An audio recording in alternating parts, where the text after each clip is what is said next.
Look, Khadijah Romero is the worst. The Yeah. worst. The worst. The worst. And it was And I hope everybody sees her coming and I hope Airbnb drops her, bans her from the site. No, that lease gotta be ironclad, tight. It's gotta have, like, that landlord has to protect themselves because she'll pay that first and last, and then she'll never pay again. And this is her MO. Don't let this one crazy ass story have you change laws that start to hurt the tenants in DC. This is an Unsolicited Perspectives podcast, After Hours Uncensored sneak peek. She made it to the root. There's a yeah, I mean, she was there, a 32-day stay turned into nearly a year. But, like, girl, don't nobody care that much for you to write a whole memoir about it. I think you're doing too much. She said she was writing a memoir before this and she's had to stop. But I was just like, who are you? I don't know who you are to be writing a memoir. Wait, the squatter was writing a memoir? No, the landlord. I'd never heard of her before in my life, so I don't know what. Yeah, but the squatter should do a recent thesis. You know what?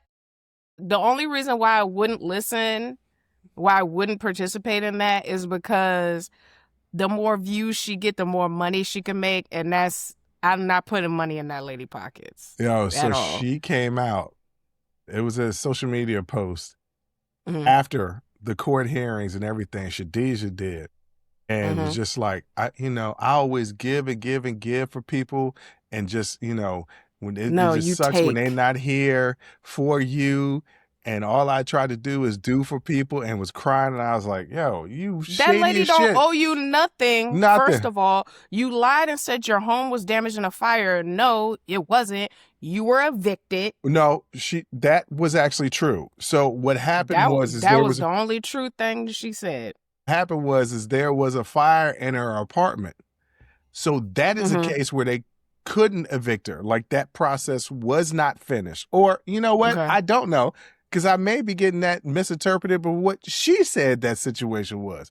So who the hell knows? Look, Khadijah Romero is the worst. The worst. The worst. The worst.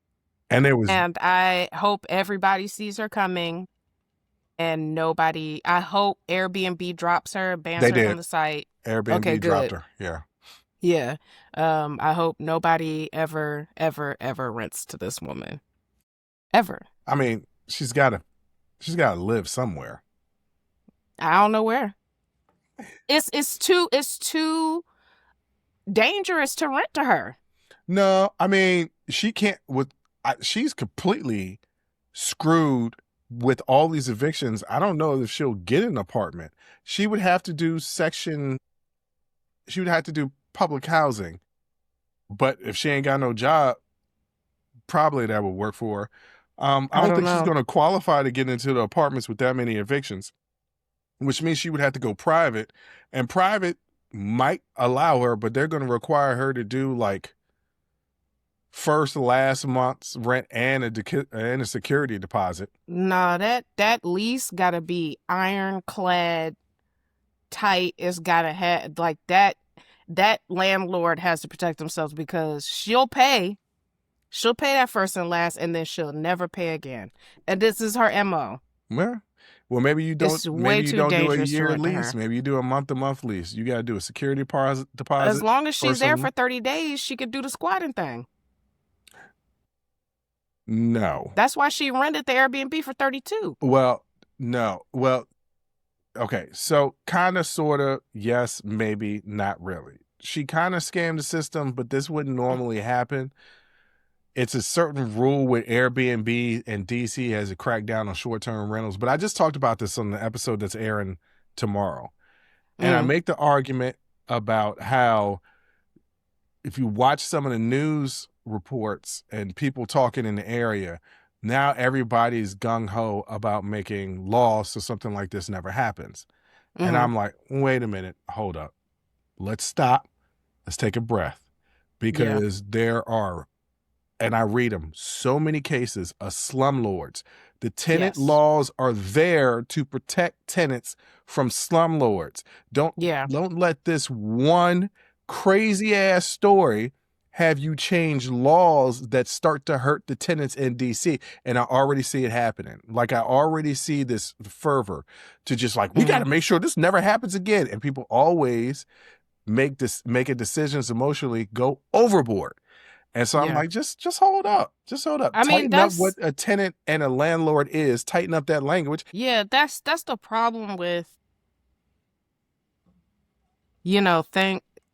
laws and things that are out there to protect people, because there's always going to be somebody that's going to scam the system. Yeah, well, I mean, yeah. Right? So it's like, okay, you want to make SNAP benefits or housing benefits, childcare benefits available to people. And then you got somebody that's going to try to scam the system. So then what happens? You get this stereotype of welfare queens, right? When the real welfare queens are those in companies that are getting tax breaks and not letting that trickle down to their employees, but whatever. Or like, same thing with abortion rights, right? You say, well, what about people who just use it because they just want to? Well, one, that's their right.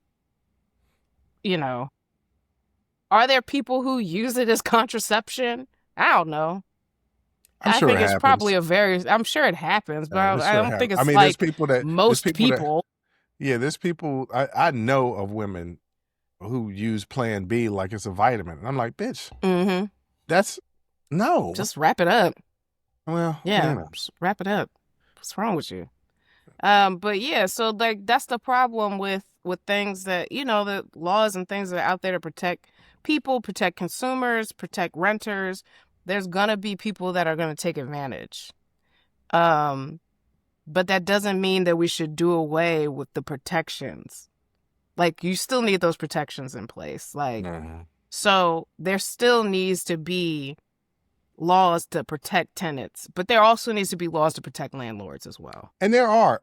And they were just simply saying that they need to tighten up because this was an emergency court hearing.